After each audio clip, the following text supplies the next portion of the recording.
Welcome to the Green Building Show, where we investigate green design and building trends throughout Australia. Hi, this week we'll be wrapping up our series on the energy efficient home. I'll speak with Marc Emans. He's the co-owner of Eco Designer Homes to get the builder's perspective on what it takes to create an energy efficient home.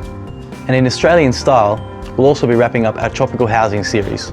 I'll speak with Gordon Beath, who's designed a lightweight and sustainable home in Cairns' Redlynch Valley.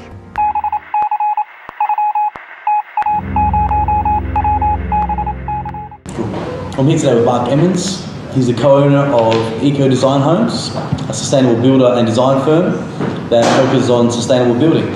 Thanks for being with us, Marc. No worries, my pleasure. Great. Well, tell us, what exactly does it take to create a carbon neutral home? Could you perhaps give us a rundown of the builder's perspective? What does it take to create a energy efficient home? Well, it really starts, and the critical stage is the design stage, because once you start the building, there's very little you can do outside the plans.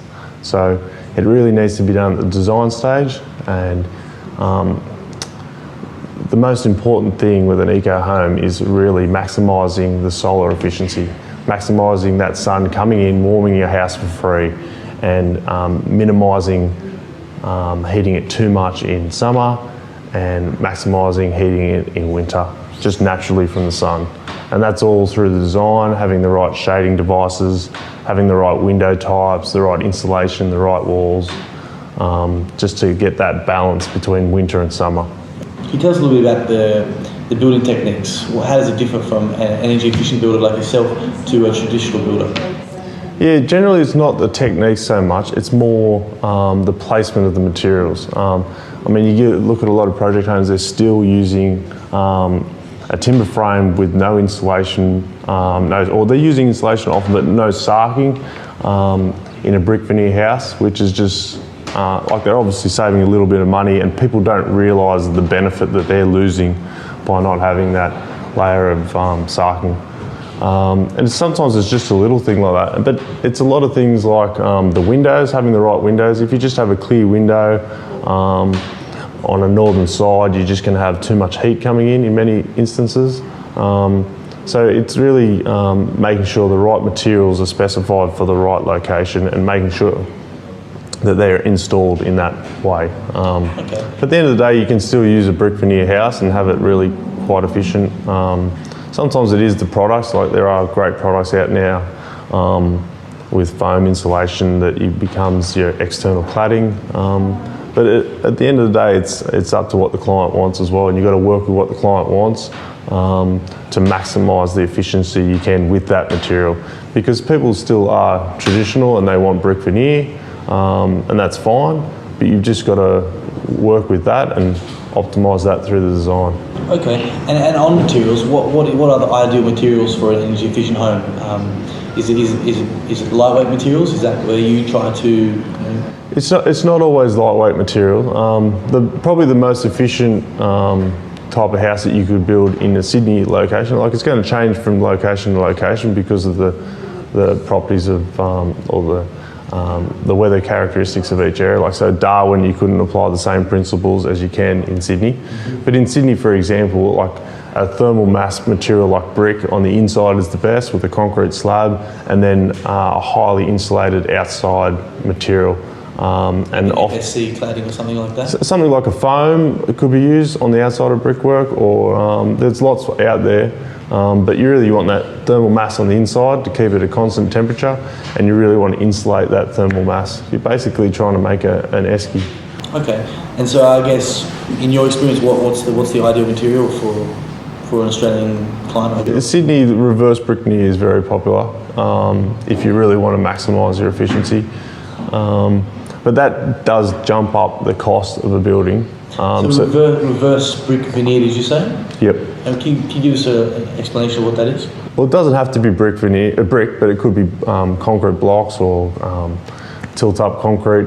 But then you have the insulation on the outside. So often they fix a foam cladding, or they have a timber frame on the outside of the brickwork, and you put insulation in it, and then a cladding system, like even just a fibre. So it's a brick inner, then insulation, then a lightweight material on wooden framing. Is that right? Yeah. So it's brick. Then generally have a gap.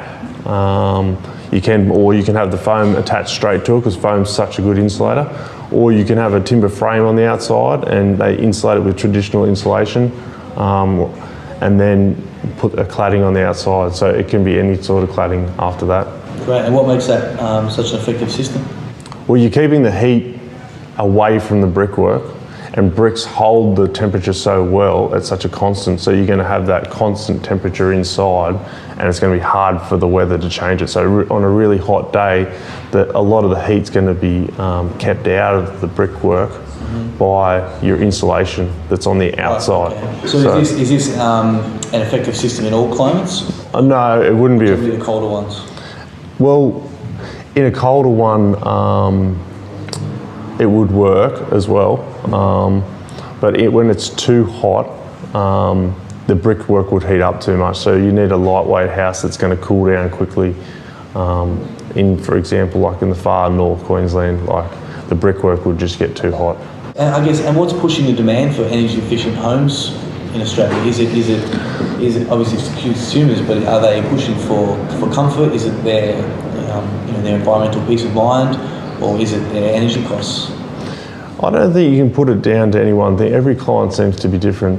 Some clients really just want to maximise their efficiency because they're passionate about that, and I don't know what the passion comes from. I think it's always different for every different person, but a lot of them would just want to do their bit for the environment, and a lot of them, I think, just want to have a comfortable house that's not going to cost them too much to heat and cool. I mean, people spend so much time at home, everyone wants to have a comfortable house. And a lot of the time it's people that are on to their second and third house, and they've lived in terrible houses, and they know how uncomfortable it is, and they know how unhappy they are in those houses. So they're aware of the benefits of a comfortable house that's easy to heat and cool. Do many of your homes have air conditioners? A lot of people still want air conditioning because there's a couple of days a year where or it might be just 1 week a year, you're going to have a really hot period of weather, and it doesn't matter how efficient your house is, if it's hot for a whole week straight, your house is going to heat up. You can't stop it. So people are still putting air conditioning in for those situations because they want to be able to still be cool, and if you try and do it later, it's too expensive. The thing with air conditioning is it is an efficient way of heating and cooling a house. It does use a lot of energy in some respects, but it works effectively, and the costs, if you have an efficient house, you're not going to have the air conditioning on for very long. So if you have a really well insulated house, you're still going to need to cool it down on a week of hot weather. There's nothing you can do about it if you want to be comfortable. But yeah, it's not going to take much to do it with a efficient house. Okay, fantastic. I guess, and from your professional experience, what advice could you give to, say, an owner builder? What are the key things they need to do in order to build their own energy efficient home? I'd recommend them going probably at the design stage and getting a thermal assessor to assess their design and give them different options of what they could do to increase their efficiency in the design. It might be just changing a couple of windows, maybe changing a window on a southern wall to double glazing to stop that heat getting out. It may be a northern window that's getting too much sun. It might just be advising them to put a little sun awning over it, or it could be a simple little thing that could make a massive difference to their house. That would be my one big recommendation.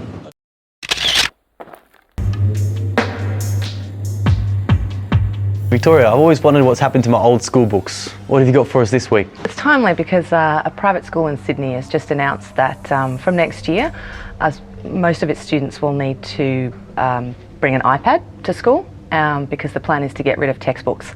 Gets you to wondering what's going to happen with all the old books on your bookshelves, etc., if that's the way we're going. A few fantastically random things around the web.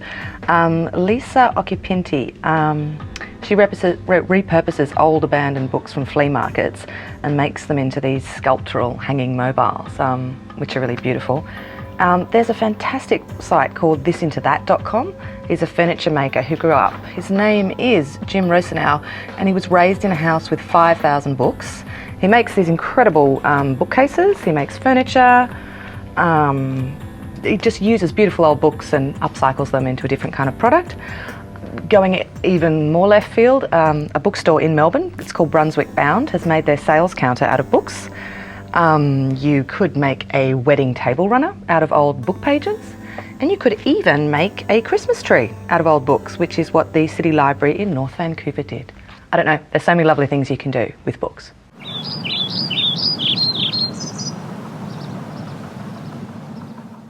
I'm here today with Gordon Beath. He's the Director of Edge Architecture in Cairns. Thanks for being with us, Gordon. Thanks, Carlos. So here we're talking about the Redlynch Valley residence. Can you tell us what was the brief from the client with this project and what makes it unique? Look, I was approached by the client to young professionals just at the commencement of having a family, and they asked me if I could design a residence for them in a state which typically didn't have architects designed houses, but the house site was an elevated site with lovely views to the north, very exposed to the west, and to that end, obviously we started a sketch design based on that brief and context. Okay, great. And obviously, Gordon, it's a lightweight home. Can you tell us why you chose lightweight materials and what benefit they have for the tropics, and what materials you actually did use? Yeah, look, the materials came out of not only thoughts on materials for building the building, but also the actual site planning for the building. It was typically that most houses are placed in the centre of a lot with minimal usable land. We were able to skirt around the perimeter of the site and maintain the maximum usable area for the landscape courtyard, which all of the building looked into or out of. Consequently, we wanted to create some lightweight pavilions at the what I call the street face, or what I refer to as the rear of the site, to allow breeze to move both under and over the site into the courtyard, and to in which instance it was immediately going to be a lightweight construction. So it wasn't a preconceived, it came out of the overall context of the building. Fantastic. Gordon Beath, thank you for your time. Thank you, Charles.